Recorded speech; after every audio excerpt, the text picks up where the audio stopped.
பொள்ளாச்சி ஜமீன் ஊத்துக்குழியில் பழமை வாய்ந்த மாகாளியம்மன் கோவில் குண்டம் திருவிழா.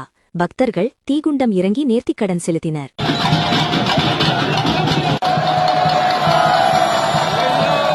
பொள்ளாச்சி அருகே உள்ள ஜமீன் ஊத்துக்குழியில் 500 ஆண்டுகள் பழமை வாய்ந்த மாகாளியம்மன் கோவில் குண்டம் திருவிழா ஆண்டுதோறும் மாசி மாதம் வெகு விமர்சையாக நடைபெற்று வருகிறது. அதன்படி இந்த ஆண்டுக்கான குண்டம் திருவிழா கடந்த மாதம் 23ஆம் தேதி நோன்பு சாட்டுதலுடன் தொடங்கியது.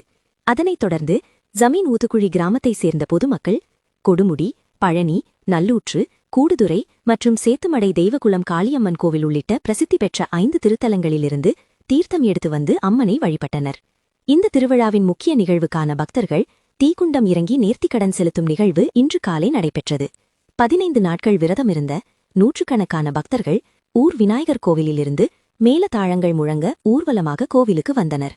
பின்னர் 60 அடி நீளமுள்ள தீக்குண்டத்தில் பக்தி பரவசத்துடன் கோவிந்தா கோவிந்தா என முழக்கமிட்டு தீக்குண்டத்தில் இறங்கி தங்களது நேர்த்திக்கடனை செலுத்தினர். இந்த குண்டம் திருவிழாவில் பொள்ளாச்சி மற்றும் அதன் சுற்றுவட்டார பகுதிகளிலிருந்து வந்த ஆயிரக்கணக்கான பொதுமக்கள் கலந்து கொண்டு சாமி தரிசனம் செய்தனர்.